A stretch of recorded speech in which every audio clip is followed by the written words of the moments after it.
Hello नमस्कार साथियों, स्वागत है आप लोग सभी को YouTube channel bright future live में। तो साथियों, आज की क्लास में हम लोग डिस्कस करने वाले हैं 92 नंबर क्वेश्चन से। पिछले क्लास में हम लोग 91 नंबर क्वेश्चन तक डिस्कस किए थे।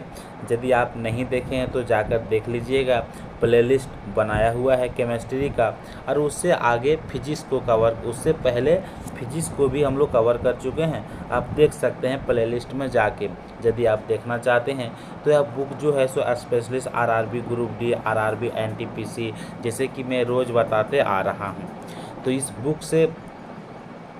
इस बुक का जो मकसद है वह है कि एग्ज़ाम में किस टाइप के क्वेश्चन पूछा गया था और आगे किस टाइप से क्वेश्चन पूछ सकता है।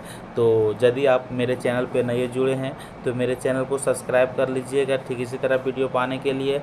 और अब हम देखते हैं क्वेश्चन की ओर बढ़ते हैं कि घटती हुई प्रतिक्रिया के क्रम में व्यवस्थित आम धातुओं को किस नाम से जाना जाता है? तो उसे गतिविधि श्रृंखला के नाम से जाना जाता है। तो ऑप्शन नंबर सी इसका सही आंसर हो जाता है।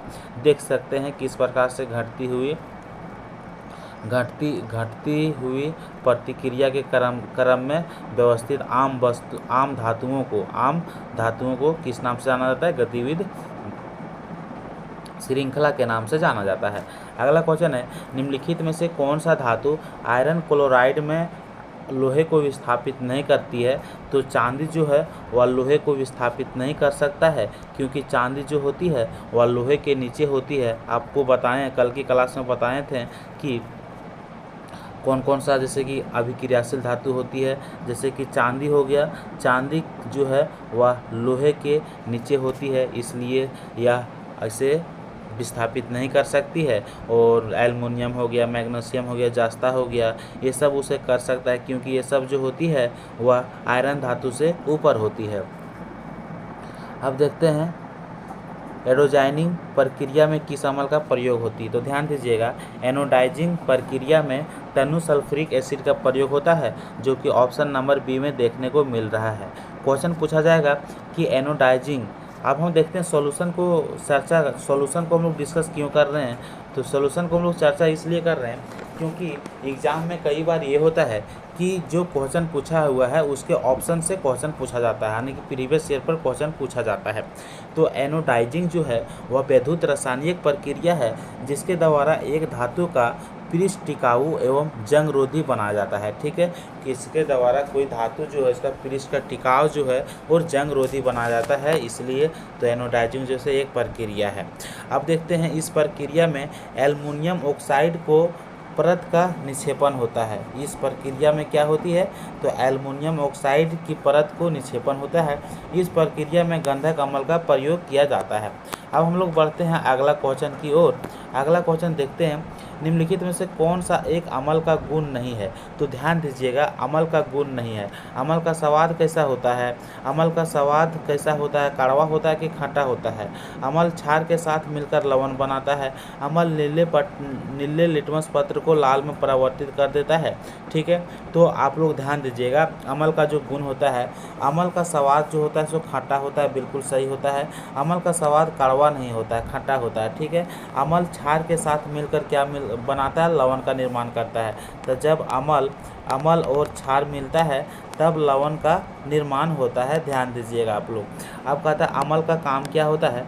तो अम्ल जो होती है वह नीले लिटमस पत्र को लाल में बदलता है, जबकि क्षार क्या करता है? क्षार जो होती है लाल लिटमस पत्र को नीले में बदल देता है।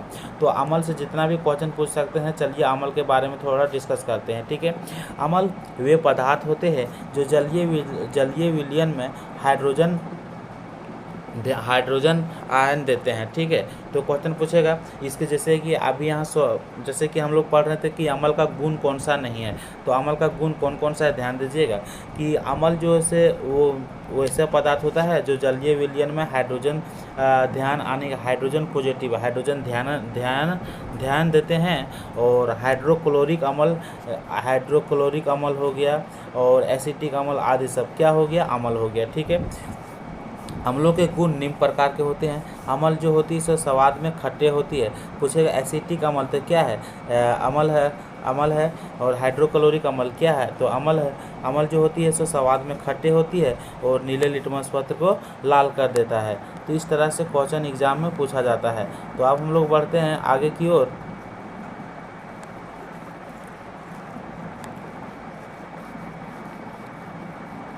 जिस तरह अमल से क्वेश्चन पूछा गया है उस प्रकार से क्षार से भी क्वेश्चन पूछा जाता है। ठीक है, अब देखते हैं, अभी हम लोग डिस्कस कर देते हैं। अमल जो होती है क्षार से अभिक्रिया करके लवण व जल बनाते हैं। ठीक है, जब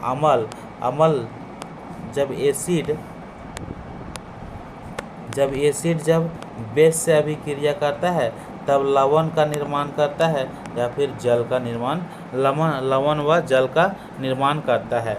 अच्छे एवं प्रबल अम्ल जो होती है विद्युत का सुचालक होती है।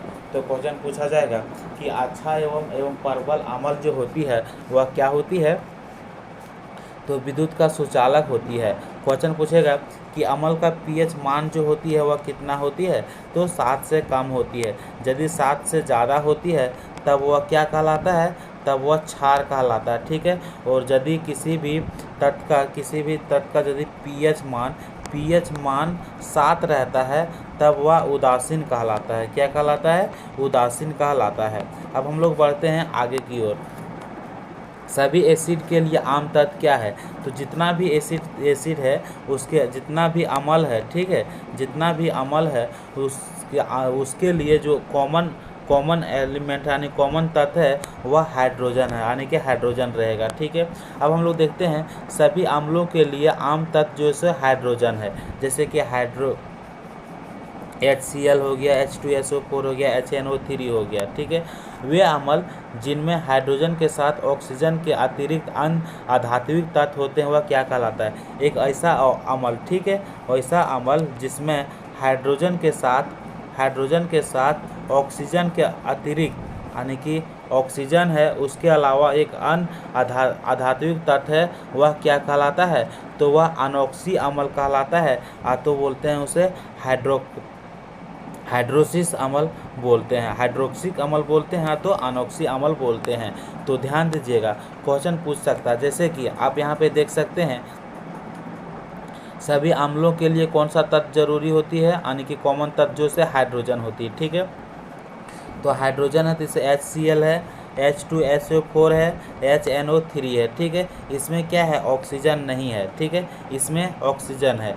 तो एक ऐसा तत्व यानी कि ऐसा अम्ल जिसमें हाइड्रोजन के साथ ऑक्सीजन के अतिरिक्त और कोई तत्व है तो उसे हम लोग क्या कहते हैं, तो ऑक्सी एसिड कहते हैं, यानी कि ऑक्सी अम्ल कहते हैं।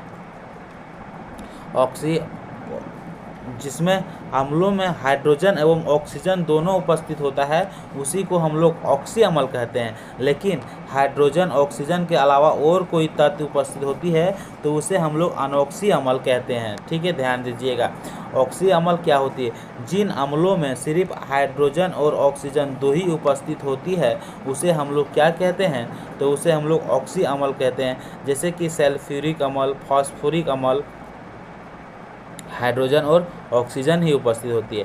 हाइड्रा अम्ल जिन अम्लों में केवल हाइड्रोजन उपस्थित होता है उसे हम लोग हाइड्रा अम्ल कहते हैं। तो ध्यान दीजिएगा, क्वेश्चन यहीं से पूछ सकता है कि हाइड्रा अम्ल जिन अम्लों में केवल हाइड्रोजन उपस्थित होता है उसे हम लोग हाइड्रा अम्ल कहते हैं। जिस अम्ल में सिर्फ हाइड्रोजन और ऑक्सीजन उपस्थित होता है उसे हम लोग ऑक्सी अम्ल कहते हैं। जिस अम्ल में हाइड्रोजन ऑक्सीजन के अलावे और अतिरिक्त तत्व रहता है उसे हम लोग अनॉक्सी अम्ल कहते हैं। ठीक है, हाइड्रोक्लोरिक अम्ल HCl, ठीक है, हाइड्रोसायनिक अम्ल HCN। अब हम लोग बात करते हैं आगे की ओर। एक सांद्र अम्ल को तनु करने के लिए हमें क्या करना चाहिए। ठीक है, तो एक सांद्र अम्ल को तनु करने के लिए क्या करना चाहिए, तो पानी में सांद्र अम्ल को मिलाना चाहिए। तो क्या हो जाएगा आंसर, ऑप्शन नंबर डी इसका सही हो जाएगा। यानी कि एक सांद्र अम्ल को तनु करने के लिए क्या करना चाहिए, पानी में सांद्र को मिलाना चाहिए। अब देखते हैं किसी भी सांद्र अम्ल को तनु करने के लिए जल में सांद्र अम्ल को बूंद बूंद करके डालते हैं, यह एक ऊष्माक्षेपी अभिक्रिया कहता है। तो यह कौन सा अभिक्रिया है, क्वेश्चन पूछा जाएगा ऊष्माक्षेपी अभिक्रिया। जैसे कि किसी भी सांद्र अम्ल को तनु करने के लिए जब जल में सांद्र अम्ल को बूंद बूंद करके डालते हैं तो यह कौन सा अभिक्रिया है? तो यह ऊष्माक्षेपी अभिक्रिया है। चलिए अब हम लोग आगे क्वेश्चन की ओर बढ़ते हैं। निम्नलिखित में से कौन सा दुर्बल अम्ल पानी में घुलने पर हाइड्रोजन ध्यान यानी कि हाइड्रोजन पॉजिटिव आयन देते हैं? तो वह कौन सा अम्ल है? वह कौन सा दुर्बल अम्ल है जो पानी में घुलने पर हाइड्रोजन अम्ल देता है? तो वह एसेटिक अम्ल है। कौन सा है? एसेटिक अम्ल है। ऑप्शन नंबर बी सही इसका आंसर हो जाएगा। समझिए दुर्बल अम्ल में क्या होती है और प्रबल अम्ल में क्या होती है, वो सारी चीज़ को डिस्कस करने वाले हैं। दुर्बल अम्ल ऐसा अम्ल जो जल में आंशिक रूप से आयनीकृत होते हैं, जो जल में आंशिक रूप से यानी कि घुल जाते हैं, फलस्वरूप कम मात्रा में हाइड्रोजन आयन देते हैं, उसी को हम लोग दुर्बल अम्ल कहते हैं। जैसे कि एसिटिक अम्ल हो गया, फॉर्मिक अम्ल हो गया, सिट्रिक अम्ल हो गया, एथेनोइक अम्ल हो गया। अब अगला क्वेश्चन है एसिटिक अम्ल जो है सो क्या है? एसिटिक अम्ल एक मोनोकार्बिक क्रिस्टलिक अम्ल है। ठीक है, इसका रासायनिक प्रतीक जो है ये होती है। एसिटिक अम्ल का फॉर्मूला जो होती है CH3COOH होता है, जो वियोजन प्रक्रिया में जल के साथ क्रिया करने पर CH3COOH माइनस तथा हाइड्रोजन पॉजिटिव आयन बनाते हैं।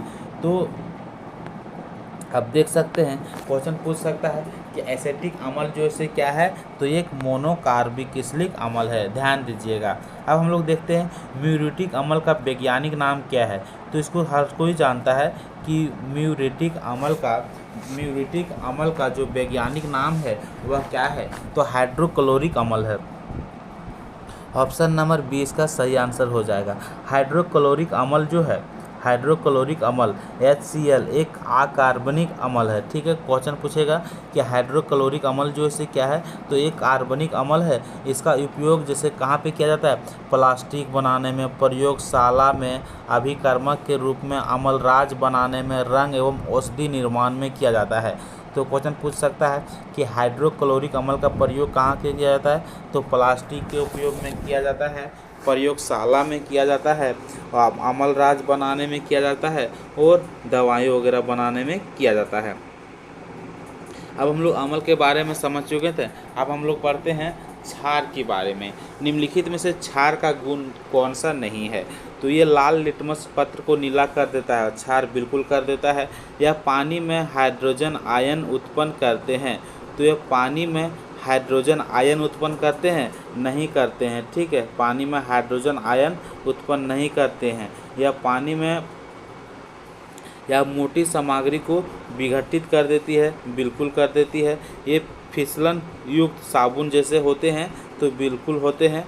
तो अब हम लोग देखते हैं कि क्षार जो है सो क्या करता है? हाइड्रोक्साइड आयन देते हैं। ठीक है, क्वेश्चन जो पूछा जाता है एग्जाम में कि क्षार जब क्या क्षार जो से हाइड्रोजन ध्यान देते हैं यानी कि नहीं, वो क्या करते हैं? वह हाइड्रोक्साइड आयन देते हैं। तो ऑप्शन नंबर जैसे कि वहाँ क्वेश्चन, तो ऑप्शन नंबर जहाँ पे रहेगा हाइड्रोक्साइड आयन, वहाँ पे आप लोग टिक लगा के आएंगे। क्षार जो होती है स्वाद में कैसा होता है? तो क्षार स्वाद में तीखा होता है यानी कि कसेला होता है। क्षार को छूने पर साबुन जैसा चिकना होता है। क्षार को यदि आप छूते हैं तो कैसा होता है? साबुन का जैसा चिकना होता है। क्षार स्वाद में कैसा होता है? तो तीखा होता है या तो कसेला होता है। क्षार छूने में किस टाइप से होता है? यानी कि क्षार छूने में साबुन जैसा चिकना होती है। क्षार क्या करता है? लाल लिटमस को नीला तथा मिथाइल ऑरेंज को पीला कर देता है। क्षार जो है वह लाल लिटमस को क्या करता है? नीला कर देता है और मिथाइल ऑरेंज को पीला कर देता है। यह क्वेश्चन बहुत इंपॉर्टेंट है, एग्जाम में पूछा जाता है। क्षार जो है अम्लों के साथ क्रिया करके उदासीन हो जाते हैं। क्वेश्चन पूछा जाता है कि क्षार जो है अम्लों के साथ क्रिया करके कैसा करता है? जब क्षार अम्ल से अभिक्रिया करता है तब वह उदासीन हो जाता है। क्षार जो होती है अधातु ऑक्साइड से अभिक्रिया करके लवण बनाते हैं। ये क्षार जो है वह अधातु ऑक्साइड से अभिक्रिया करके लवण बनाते हैं।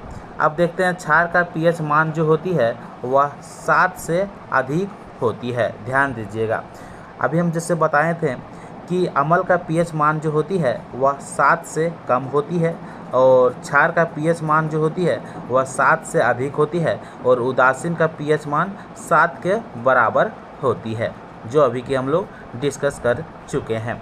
अब हम लोग बढ़ते हैं अगला क्वेश्चन की ओर। इनमें से कौन सा विलयन पीएच पेपर को नीला कर देता है? कौन सा विलयन पीएच पेपर को नीला कर देता है? तो पीएच पेपर को सोडियम हाइड्रोक्साइड विलयन नीला कर देता है। तो ध्यान रखिएगा, पीला को नीला करता है तो पीएच मान कितना होना चाहिए? क्षार से अधिक होना चाहिए, यानी कि 7 से अधिक होना चाहिए, तो यानी कि वो क्षार होगा, क्योंकि नीला में कौन करता है? पीला को नीला में कन्वर्ट कौन करता है? तो क्षार करता है। ठीक है, तो ऑप्शन नंबर इसका ए के साथ इसका सही आंसर हो जाता है। अब हम लोग बढ़ते हैं अगला क्वेश्चन की ओर। अगला क्वेश्चन क्या है, चलिए देखते हैं।